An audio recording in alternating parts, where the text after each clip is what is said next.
प्यारे बहनों और भाइयों, मेरा नमस्कार स्वीकार हो। देखिए, आज हम आपके लिए बताएंगे कि गुरु का वचन क्यों आवश्यक होता है। तो देखिए, गुरु का अर्थ होता है मार्ग बताने वाला,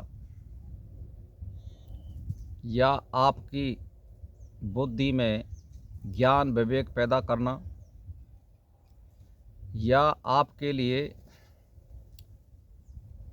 असत्य से सत्य की ओर ले जाना। ये गुरु इनमें सहायक होता है। तो देखिए, इसी प्रकार से आत्मबोध के लिए श्रुति वचन, गुरु वचन और भगवत कृपा, ये तीनों का मेल जब होता है तब ताकर के आपको आत्मबोध तो स्वचित्त के शांत हो जाने पर भगवत कृपा से ही होता है। यदि भगवत कृपा नहीं हुई तो आपका चित्त कभी शांत नहीं हो सकता है। किंतु श्रुति वचन और गुरु वचन उसमें सहायक होते हैं। यानी गुरु के वचनों का बहुत बड़ा महत्व होता है और शिष्य जो है फिर अपनी साधना करने में स्वतंत्र हो जाता है, क्योंकि गुरु के बताए हुए मार्ग पर चलने पर कोई खतरा नहीं हो सकता है, कोई हानि नहीं हो सकती है। यदि आप स्वयं चल रहे हैं और स्वयं ज्ञान विज्ञान के आधार पर चल रहे हैं और कोई शिष्य नहीं बनाया, तो आपको कहीं भी कोई भी खतरा हो सकता है।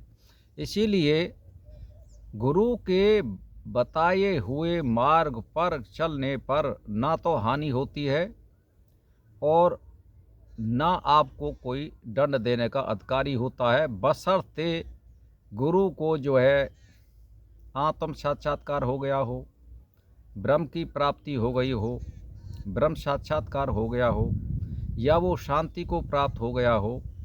तो इस तरह का यदि गुरु होता है और वो आपको निश्चय ही सहायक होता है, तो देखिए गुरु वचन उसमें सहायक होते हैं, अंततः उसकी भ्रांति यानी उसकी जो भ्रांति है वो मिट नहीं पाती है। इस विधि से शिष्य को आत्म अनुभूति हुई। यानी उसको आत्म अनुभूति कब होती है? जब गुरु के वचनों द्वारा प्रमाणित किया जाता है बार बार। तो कहने का मेरा मतलब यह है कि गुरु क्यों आवश्यक है, मैंने ये बहुत शॉर्ट में आपको बता दिया है और फिर मैं आपको बता रहा हूँ। गुरु के श्रुति प्रमाण युक्त वचन और अपनी युक्तियों द्वारा परमात्म तत्व को जानकर चित्त और इंद्रियों के शांत हो जाने से कोई एक शिष्य निश्चल वृत्ति से आत्म स्वरूप में स्थित हो गया है।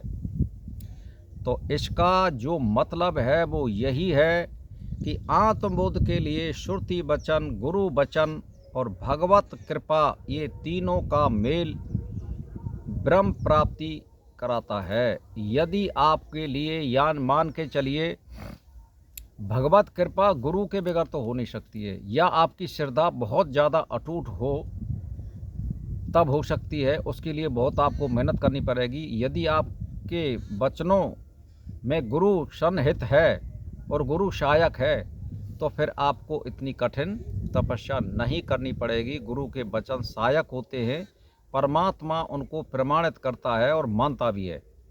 बशर्ते मैंने एक ही बात बता दें कि गुरु जो है वेदा अनुकूल होना चाहिए, सत्य पर चलने वाला होना चाहिए, अन्यथा अनर्थ भी हो सकता है। तो इस प्रकार से गुरु का मतलब आप समझिए।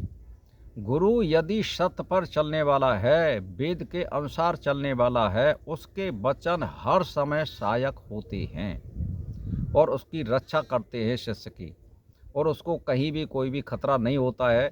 मृत्यु के बाद भी गुरु सहायक होता है, क्योंकि उसकी गुरु की आत्मा या शिष्य की आत्मा अमर होती है, दोनों की कहीं कोई रुकावट नहीं कर सकता है। तो इसीलिए गुरु की आत्मा ब्रह्म है, इसीलिए वो हर समय सहायक होती है।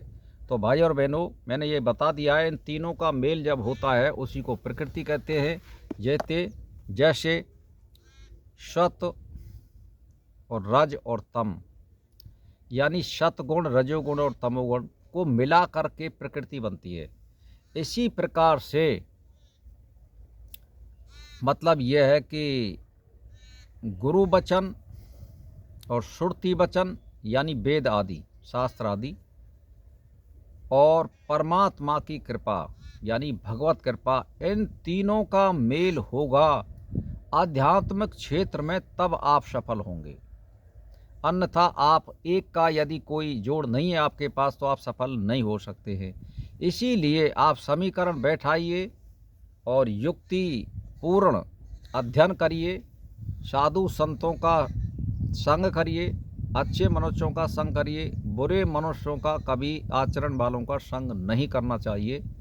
तो भाई और बहनों, वीडियो जो है 6.5 मिनट के लगभग हो चुका है। इसी के साथ मेरा नमस्कार स्वीकार।